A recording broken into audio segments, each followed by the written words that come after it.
A lot of guys that drive trucks. They're funny. Yeah, well, I'm not. Hey, But bud, yes, sir. I was just curious. What's your position? Are you flat, globe, or neither? So what's interesting is, and I don't know if I shared this with Tron in the past or one of the other groups. I was a truck driver for 30 years. A lot of those years, I was actually a instructor. And during the pandemic, a lot of pilots lost their ability to fly because they were just out of a job. And it was a very unique day because I was off the truck. I went over to the school to assist in the training of the other new students. And I always ask the new students, I said, so what did you do before you were a truck driver? And this guy, now keep in mind, I had studied flat earth at that point for about 3 years. And my pastor actually, who I thought was crazy for saying it, but I did about 6 months worth of study and then another 2 years after that. Dude, I remember talking to you. I remember you, Yeah. bud. You got a pastor who's a flat earther, and so do I, right? I remember you now. I'm sorry. Go ahead, brother. I remember you now, Yeah. man. Go ahead. So anyway, as a student, he goes, I used to be a pilot that I flew Airbuses at the second and third world countries, I think it was. And he goes, I said, so you know? He goes, know what? He goes, the earth is flat. He goes, yeah. I said, well, do you know, like I just told him 2 + 2 is 4, right? And he goes, yeah. What about it? He goes, well, do you talk about it? He goes, all the time. Like I just asked him 2 + 2 is 4. It's just that simple, right? And so, okay. So I said, oh, yeah, I believe the earth's flat as well. So, but he was more concerned about driving a truck, right? And, we had a pleasant conversation, but it wasn't a big deal to him. So later that evening, I met this guy. He was on his computer. It kind of seemed like he was a little bit on the, like shy side. Like he was out of his character, out of his environment. And I said, "Hey, so how's your studying today?" "Oh, good." I said, "Well, what'd you do before you became a truck driver?" He goes, "I used to fly for I think it was Delta or something like that, from America to England all the time." I said, "So you know."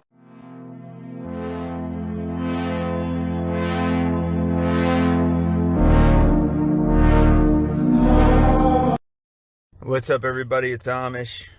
I had something funny come up today, and it was about the moon landing. And years ago, back when I believed in it, I thought it was pretty funny because,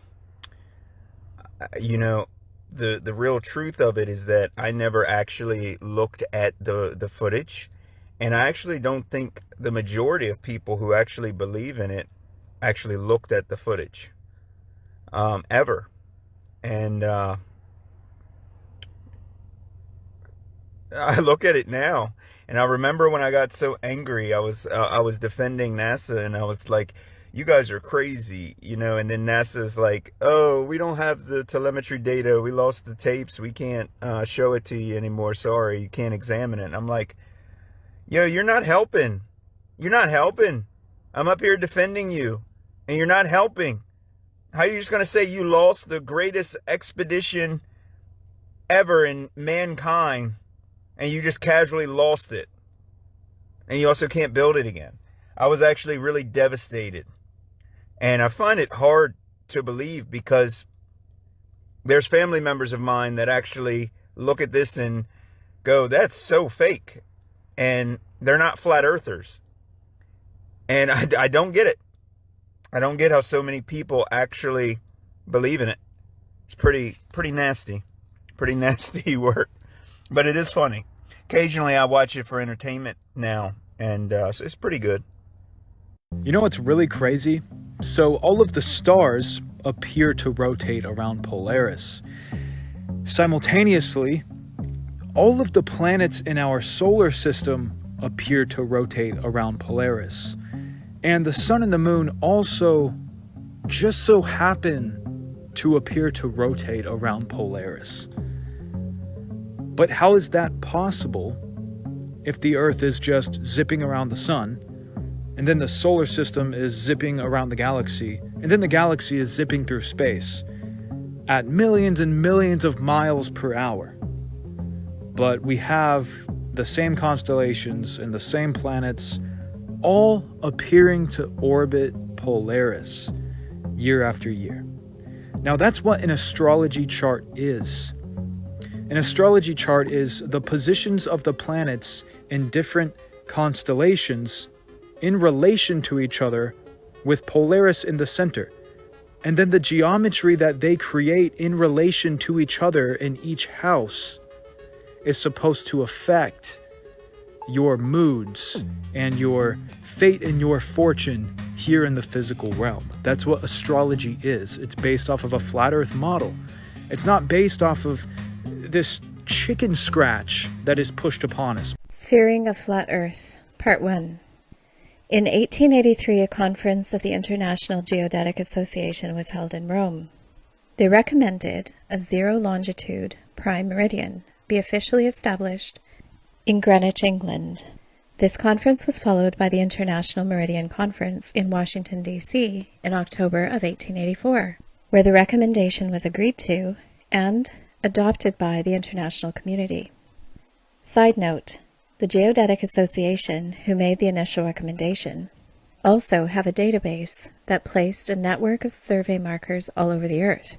These survey markers officially triangulate short distances and apply the spherical law of cosine's theorem to invert flat plane distances into spherical measurements. This method of measurement keeps Earth's positional reference points fed to international agencies via their database, which renders a mathematical model of a globe Earth. This global model is fed to all connected GPS devices, informing outputs such as our digital maps on our handheld devices, in our cars, and the instrumentation used by airlines. You may even walk down the street and notice these markers in the sidewalk every so often. Joined to the decision of positioning Greenwich as the zero prime meridian, a decision was also made to change the numbering of the longitudes. On old maps, we can see that between the zero, or prime meridian, and the 180 degree, or antimeridian, now the international dateline, the maps counted forward by 5 degrees and continued counting all the way back to the zero longitude. The decision was made in 1884 at the conference in Washington, D.C., that longitudes would now reverse count from the 180 degree back to the prime meridian in Greenwich, England. The question has to be asked, why would they need the 180 meridian to be the point where they started counting backwards? Considering it naturally goes through northern Siberia, they had to zigzag this line through the Bering Sea between the Diomede Islands and back again. Alaska is held at a 21-hour time difference to Siberia, which is allegedly across the Bering Strait at the Diomede Islands, which are only 2.4 miles apart. One of them is in Russia and one is in the Alaska time zone. The time difference needs to be investigated. Sphering the Flat Earth, Part 2, A Slice of Pie. In Part 1, we learned that geodetic survey markers allow for short, flat Earth distance calculations that invert the flat Earth into a spherical model for daily maintenance of the indoctrination and magic of heliocentrist cosmology. It was the Pythagoreans, or followers of the teachings of Pythagoras, who practiced the inversion models, a sun-worshipping cult, who played their part in the long-lived Babylonian Mystery School, a program that ran ancient societies such as Egypt and Babylon. These priests of heliocentrism leveraged necessary complex, abstract theorems such as those that emerged from Babylonian esoteric traditions, and who also revered the pentagram. Their occult traditions fomented liberal philosophies that informed the instructions of the Kabbalah, and included worship of the spheres of the so-called Tree of Life. Sphering the flat circle of the Earth by complex mathematical theorems required adept, complex mathematical skill. Modern academic culture worships these polymath geometer, philosopher, astrologer, astronomers. Today, a symbol of these mystery religion practices can be seen in the Masonic square and compass of the Freemasons, indicating geometry or even geomancy. Some say it represents God to the Freemasons. Mystery Babylon hides the shape of the earth, God, and land in plain sight. It's no wonder the movies drop hints at what they've done. We just have to know what it is we're looking at. So now you know.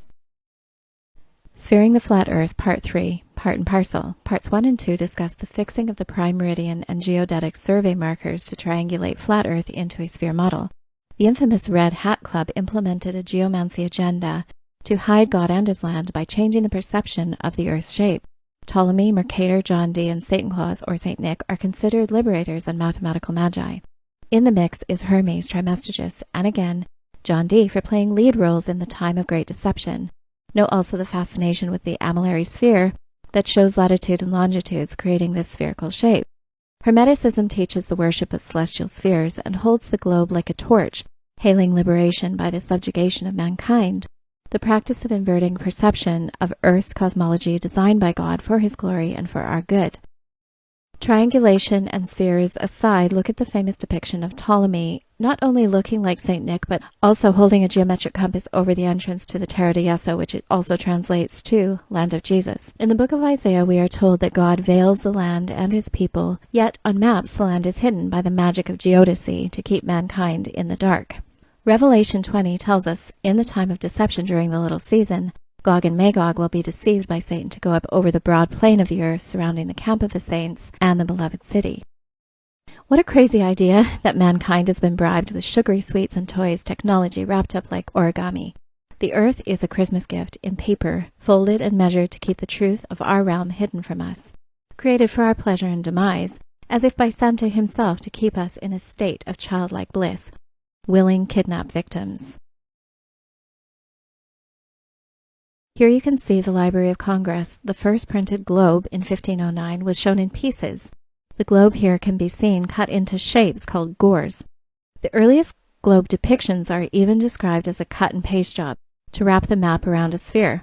A noted indication of hidden land is right here. On the 180 longitude, we can see partially hidden land. Here you can see the gores are for a 12-centimeter globe. In 1507, this was to wrap a piece of land around the sphere. In Matthew 13:44, Jesus says, "And again the kingdom of heaven is like unto treasure hid in a field, the which when a man hath found, he hideth, and for joy thereof goeth and selleth all that he hath, and buyeth that field." The leaders of this world are all in on the great deception to hide God and the land of promise, by wrapping the treasure of the earth within a folded map, offering it to their god Lucifer, Moloch, Baal. These are magi, magicians, and they laugh at how easy it is to beguile the masses and pull off the greatest con job in history. In Matthew 23:13, Jesus states, "Woe unto you, scribes and Pharisees, hypocrites! For you shut up the kingdom of heaven against men. For you neither go in yourselves, neither suffer ye them that are entering to go in." Just another quick one, whilst the clock mechanism is printing. We do have all of the globe measurements, as we know.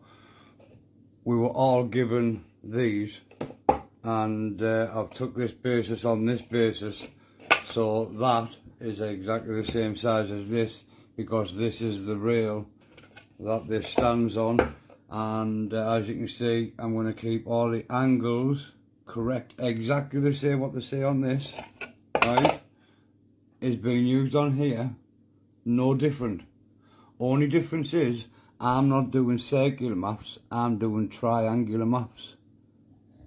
Because when you use a triangle, I can't answer that because it's one of the questions you need to know. Here's the highly debated flat earth map from 1892. It was Gleason's new standard map of the world. On the projection of modern college, scientifically and practically correct. As it is. Interesting how they said this and talked about this. Really interesting here. We'll start with the area I always like to look at, Tartaria, which shows all as the Russian Empire. And then you have there, Mongolia. Interesting. But, I mean, more importantly, let's go check out the Antarctic area. Well, first off, the Arctic area looks pretty wild. Check that out. It's like a big black hole, right? The inner Earth, maybe? Who knows? I don't know. Thought that was pretty wild in itself. But I have maps that show, like, used to have land around there. Thought that was crazy. But, more importantly, you'll see where they've kind of mapped out here from 1890s, areas that they have land they could actually land on. And then there's areas that they couldn't land on. So we'll go through. You'll see like this big area here, South Victoria land. But then right here, it was a barrier of ice. So they weren't going anywhere around there. It was just ice and then appearance of land. I don't know if they could get to the land, and then it just stops from there going around. And then more land that they had found when they were around the big islands here. Not the islands, continents here. Yeah, thought it was really interesting. I'd like to know your thoughts on this this map and it being a depiction of the Earth being flat, showing all the different countries. They also say this is the way it makes more sense when you're trying to take a flight. They've shown the flight paths.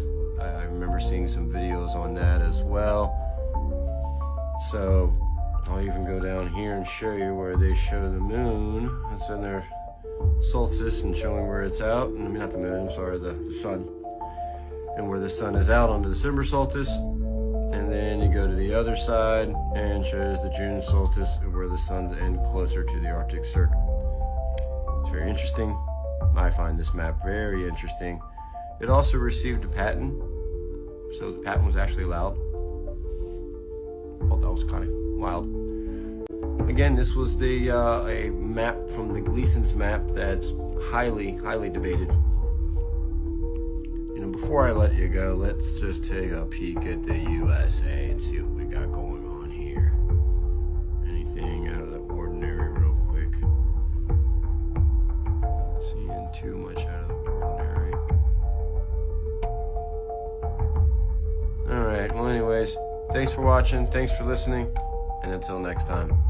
The Flat Earth map dates back over 1,000 years. This map is credited to being created by a Persian astronomer. His name was Al-Biruni and he lived between 973 AD to 1048 AD. It's the official map of the United Nations and also the United States Geological Survey. It used to be present in many places before the creation of NASA and the Antarctic Treaty in 1959. Here you see it with Admiral Byrd. This map has been restored by Dmitry from Russia with suggestions of mine, Eddie Alenkar. Known by my YouTube channel Flat Earth Banjo, I asked Dmitry to include the Bermuda Triangle and Point Nemo, a place deep in the Pacific where NASA buries rockets. Then Robert Tozzi, a professional mapmaker, came along and enhanced the map even more. There are many people now selling this map online, but if you could order it from my online store, I would greatly appreciate it. Visit my online store now and order one of the items. I humbly thank you.